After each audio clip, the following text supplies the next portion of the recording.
In this video, we're talking about how to deal with a toxic person. Now, let me just say at the outset that very few people are genuinely fully toxic. Rather, being toxic is a sort of a behavioral response to what's going on. It's like a set of skills that people acquire and they just become useful and good at. It's a bit like bullying, you know. No one's inherently a bully, but a lot of people do bullying behavior because it seems to work for them. So the caveat is that very few people are genuinely toxic, but a lot of people can manifest and express toxic behaviors without necessarily knowing they're doing it, and if you told them they're doing it, they probably wouldn't believe you. So in this video, we're talking about how to deal with toxic people. And well, how do you know you're in the presence of a toxic person? Okay, if you were drinking water and it was polluted, you would feel ill, you'd feel unwell, you'd feel out of sorts, okay?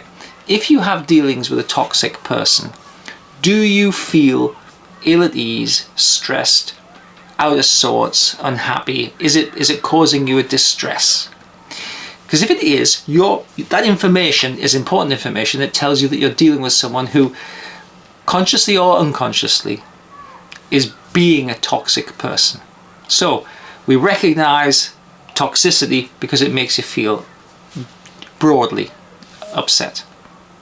Are you confused as to whether it's your problem or their problem? You know, is it you that's misinterpreting things, or is it the toxic person doing toxic things? That confusion adds to your stress, and if you have that confusion, you're probably dealing with a toxic person, because it's inherent in the toxicities, which I'll talk about in a moment, that you often question yourself as opposed to attributing the toxicity or the ill-at-easeness to the toxic person. And are you unsure about how to fix the problem? Are you like at your wit's end? You don't really know what to do in solving this interaction or this series of interactions with a toxic person? Because that would be inherently the case. You know, you're confused, you don't know what to do, and often they keep you on edge. They twist things and bend things so that you're not really quite sure, even sometimes, what the problem is that you're trying to solve. At Impact Coaching here, we work with a lot of folk who sadly have been exposed to toxic people in management situations, in leadership situations, and also in personal relationship situations and friendship situations. I mean, toxicity is not restricted to business or politics. We can meet people who have adopted a set of toxic strategies in every sphere of life. But we've developed what I like to call the 8 toxicities, and I'll just go through these so you can identify whether in fact you are unfortunate enough to be in the sphere of influence of a toxic person. The first characteristic of a toxic person is they tend to manipulate, gaslight, and disempower your views. So if you're constantly being told to revise what you believe or what you say or what you do, then you're likely to be in the presence of a toxic person. Toxic people are often inconsistent or unstable in their views or what they want you to do. It's part of the strategy of keeping you on edge, to keep you guessing, which makes you always try to please them, but you're never quite sure whether what you're doing is useful or what they want. And also, of course, they can never be satisfied, which is another characteristic that I'll probably talk about in a moment. Toxic people tend to personalize things. It's not that you're doing a bad job for the company, you're doing a bad job for them. And because everything is personal, everything gets like ramped up. It's a heightened emotional state. And so if you're doing something and they're not pleased, they seem to take it personally, which makes you feel personally responsible for upsetting them.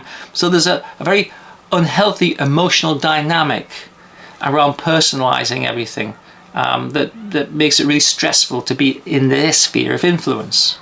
In organizations, toxic people often pick the weakest to bully, but this is also true in forming personal, intimate relationships.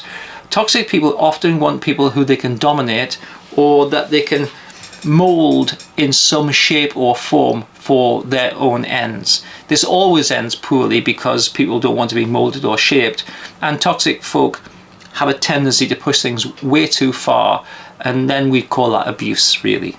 So a personal relationship with a toxic person is likely to become, if it's not already, abusive. Toxic people always believe that they're right, or they never believe that they're wrong, and therefore they always feel that they're justified in having whatever opinion that they want to have, irrespective of whether it's objectively wrong. They just wouldn't accept it. And the next one, of course, is that they take dissent personally.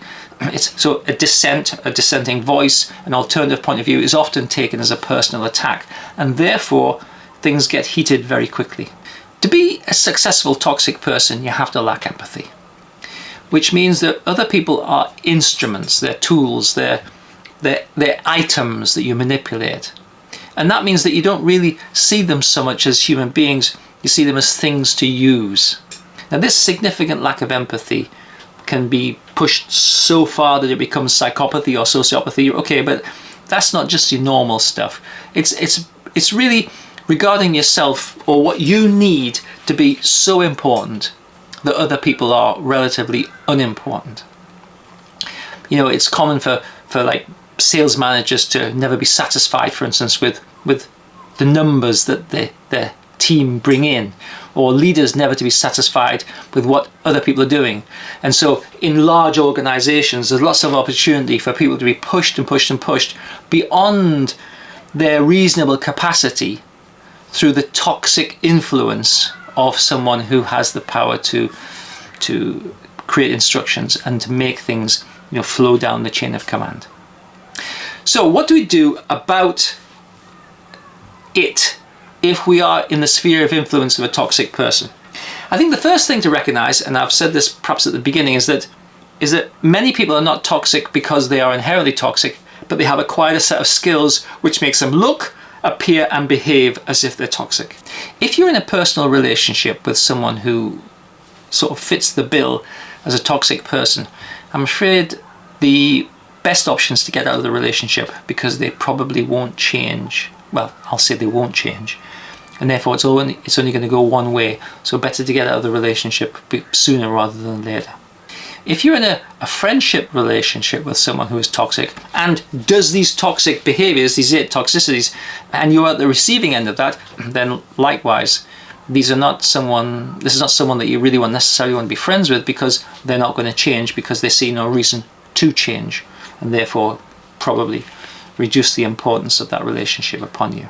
If, however, we are in a work relationship with someone who is toxic, then we can definitely do something about it. And that's what the rest of this video is about: how to manage a toxic person. The first way really is to think about how a toxic individual makes you feel. It makes you confused and unsure about how to manage it. It makes you constantly question. And so the first thing to do is to say, actually, hang on a minute. This is a toxic manager, this is a toxic leader, and therefore I expect them to do toxic things, and therefore I don't need to be surprised. I don't need to try to figure out how to fix what they do. I don't need to try to even, in the first instance, understand them, because in my previous video I said a dog's got to bark, well, a toxic person's got to do toxic things. So in the first instance, let's not be surprised or shocked or amazed at the kinds of things that they do. It's just what a toxic person does. Now, toxic skills are a particular set of skills honed over many years that have worked for the individual. And they work for the individual because it hides the individual, the toxic individual's inherent need. So skills, toxic skills, are a way they're a thing to hide behind. They're a way of preventing the toxic person from having to be exposed for whatever their kind of negative feeling about themselves is. And that's why they obfuscate, they block, they manipulate, because it's a way of maintaining control so that they don't actually have to be exposed. So the first thing to recognize is that toxicity typically is a weakness. It's a weakness that is hidden behind a set of toxic skills. And really understanding that is a great opportunity for you to think about them differently. First of all, we identify them as a toxic person. Okay, dog's gonna bark. The second thing is recognize that it's a set of skills that protects some particular weakness that they believe that they have, or that they feel that they have. And so actually it's quite a brittle, attacking, blocking, protective mechanism. Step back in your mind and just take a moment and think about it like this. A toxic individual is trying to create an experience, a world in which they feel powerful. Now, a world in which they feel powerful hides their feeling of weakness, and they feel powerful by dominating and by manipulating and keeping people off guard, etc., etc. So for a proportion of toxic people, toxicity comes from a need to feel successful, to feel that they matter, and to feel worthy. They've learned the shortcuts of toxicity as opposed to the long cut or the long way around of being nice, of being empathic, of valuing people, of recognizing that people are precious. So they've taken this shortcut, but they're equally well trapped in it as anybody else, because in the strategy of toxicity lies its demise, because nobody really wants to work with a toxic manager.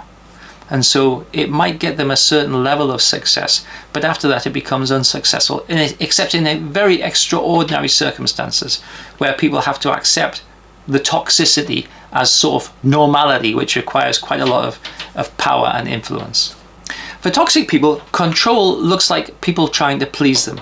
It's a bit like light bending around a black hole. They're trying to create a set of circumstances where the world that they inhabit is focused on satisfying their needs, capricious and impulsive though they might be. So let's summarize what we've talked about. Probably toxic people are not inherently toxic. In a different set of circumstances or a different life they might not be toxic, but they've acquired a set of toxic skills that they use to their advantage. This protects them from being exposed as being unsuccessful, weak, or something else that they sort of feel about themselves. They try to mold the world around them so that it reflects their success, but in so doing they lack empathy. They burn people out, they use people up, they don't care about other people, because for toxic individuals another person is just a tool to use to achieve their sense of control. They have substituted empathy for control by any means. Now, in fairness, they're unlikely to know that they're doing this, and if they could genuinely recognize it, they'd probably be a bit horrified. Maybe not, depends how much residual empathy that they have.